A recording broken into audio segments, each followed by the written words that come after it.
কেমন আছেন সবাই? আলহামদুলিল্লাহ আমরা অনেক ভালো আছি। তো আজকে আমরা কয়েকদিন থেকেই প্ল্যান করে ঠিক করেছিলাম যে আজকে মাওয়া যাব। ওই যে আজকে যাব কালকে যাব এরকম করে করে যাওয়াই হচ্ছে না। যেহেতু অপূর্ব ফ্রাইডে ছাড়া টাইমও পায় না। তো এবার আমি ওকে বললাম যে চলো গিয়ে ঘুরে আসি। ওর একটু মনটা খারাপ ছিল। ঈদ থেকেই অনেক মন খারাপ যাচ্ছিল। তো আমি ভাবলাম যে যাই, আমারও মানে গেলে খুব রিফ্রেশ লাগবে, অনেক ভালো লাগবে। তাই ভাবলাম গিয়ে একটা দিনের জন্য ঘুরে আসি। তারপর আম্মুদেরকেও বলেছিলাম যাওয়ার জন্য, বাট আম্মু বললো যে আম্মু অসুস্থ। এরপর আমার ভাইয়েরও খেলা ছিল, তো এই হিসাবে ওরা আর আসতে পারেনি। বাট আমাদের প্ল্যান ছিল ওরা সবাই মিলে আসবো। যাই হোক, ওদের আর আসা হলো না। এরপরে আমরা আসি, আমি, অপূর্ব, মাশরাফ আর অপূর্বর একটা ফ্রেন্ড, উনিও আসেন সাথে। আমি অপূর্ব ওনাকে ইনভাইট করেছিল। এরপর এসে আমরা মাছ পছন্দ করে কাটতে দিয়ে দিই। এদিকে আমি আচার দেখছিলাম, এখানে অনেক রকমের আচার ছিল। এই রেস্টুরেন্টের নাম ছিল শখের হাঁড়ি। পরিবেশ খুব ভালো ছিল, মানে খুবই নিজেদের মতো রিল্যাক্স করে খাওয়া যায়, কোনো রকম গ্যাদারিং নাই। খুব ভালো লেগেছিল আমার কাছে। খাবারের মান খুব ভালো ছিল, ভর্তাটাও অনেক ভালো হয়েছিল। তো ফার্স্টে আমরা আচার খাচ্ছিলাম, আমি এখানে পাঁচমিশালি নিয়েছিলাম আর একটা তেঁতুল চাটনি। এরপর আমাদের খাবার চলে আসে। ভর্তা, কয়েক রকমের ভর্তা ছিল ওদের রেডি করা। আর ইলিশ মাছের লেজের ভর্তা, এরপরে শুটকির ভর্তা, তারপরে হচ্ছে শুকনা মরিচ, বেগুন ভাজা, ইলিশ মাছ। অপূর্ব বলেছিল রূপচাঁদা নিতে। আমি বললাম যে না, একসাথে এত কিছু খাওয়া যাবে না, এর থেকে ভালো শুধু ইলিশ দিয়ে খাবো। এরপর আমরা ইলিশ দিয়ে খাচ্ছিলাম আর মাশরাফের আঙ্কেল মাশরাফকে খাইয়ে দিচ্ছিল। উনি মাশরাফকে মাশাআল্লাহ খুবই আদর করে। মাশরাফ ওনার সাথে অনেক কমফোর্টেবল ফিল করেছিল। পুরোটা সময় মাশরাফ ওনার কাছেই ছিল। এরপর আমরা এখানেরই খুবই স্পেশাল একটা দই ছিল, ওরা আমাদেরকে অফার করে, বলে যে আমাদের এখানে অনেক ভালো একটা দই আছে। তো আমরা ওটা নিয়ে নিই, খুব ভালো ছিল, আমার কাছে ভালো লেগেছিল। এরপর আমরা চলে যাই বোট ডেতে। বোটগুলো চাইলে গ্রুপিং করেও নেওয়া যায়। ওগুলা মেবি জনপ্রতি 100-200 করে, বাট আমার কাছে মনে হচ্ছে যে অন্য মানুষরা সহ থাকলে ওইভাবে আমি ভিডিও বা পিক তুলতে কমফোর্টেবল ফিল করবো না, আমার কাছে ভালো লাগে না।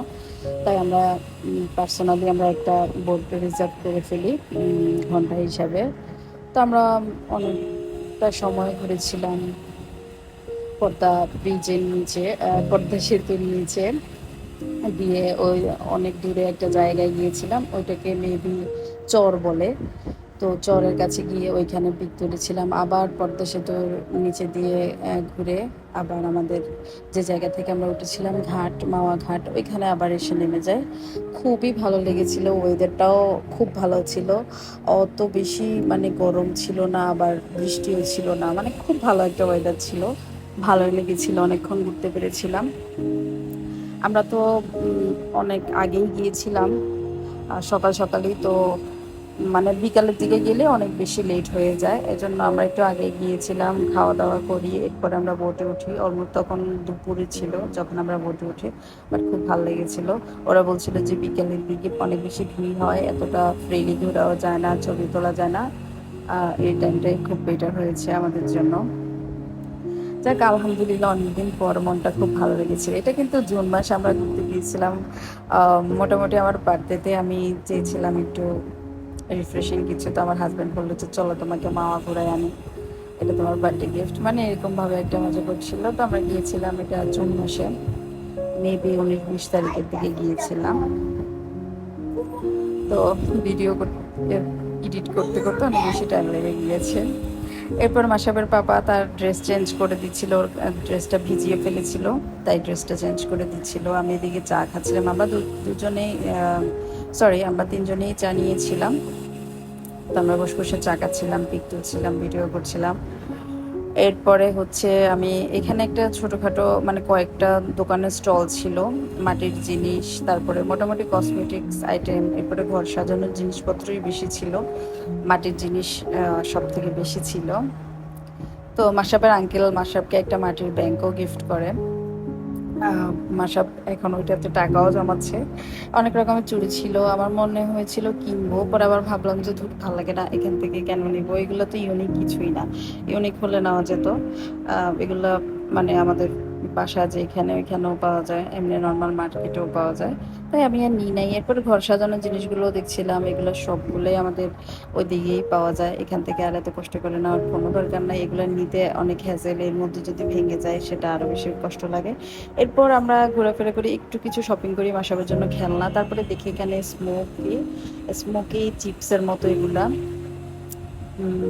এটা একটা চিজ পাপ নামের চিপস আছে, ওই চিপসটা দিয়ে ওরা একটা স্মোকি বানিয়ে দেয়। খুব ভালো লেগেছিল আমার কাছে, মানে ইউনিক একটা, বাট টেস্টটা সেম চিপসের টেস্টের মতোই। এরপর আমিও খেয়েছিলাম, অপূর্ব খেয়েছিল। অ্যান্ড দেন আমরা চলে আসি মাসাব এতক্ষণ ওর আঙ্কেলের কাছে ছিল, আসার সময় এখানে একটা পার্ক দেখে সবাই এটার মধ্যে উঠতেছিল। বাট আমার কাছে মনে হচ্ছিল যে এগুলো একটু রিস্কি, কারণ অনেক সময় ভিডিওতে দেখি যে মেলার এগুলা ভেঙে যাচ্ছে, এই হচ্ছে সে হচ্ছে। এরপরে আমার বার্থডে ছিল 29 তারিখে, তো ওই দিন আমরা ঘরোয়াভাবে মোটামুটি একটা বার্থডে সেলিব্রেট করি। আমার একটু ইচ্ছে ছিল না, আম, অপূর্ব আমাকে ফোন দিয়ে বলেছিল রেডি হতে, বাট আমি রেডি হলাম না। পরে ও আসলো, এসে আমাকে বারবার বলছিল যে রেডি হো। পরে সিম্পল একটা নীল শাড়ি পরে আমার কেন জানি এখন বার্থডে করতে এক প্রকার লজ্জাই লাগে, মনে হচ্ছে যে বয়স হয়ে যাচ্ছে, এখন বার্থডে করলে মানুষ কি করবে। যাই হোক, এরপরে আমার হাজবেন্ড আমার জন্য গিফট আনে। আমি বললাম যে তুমি না আমাকে ঘুরাইতে নিলা, ও বললো যে আচ্ছা সমস্যা নাই, এটা তোমার আরেকটা গিফট।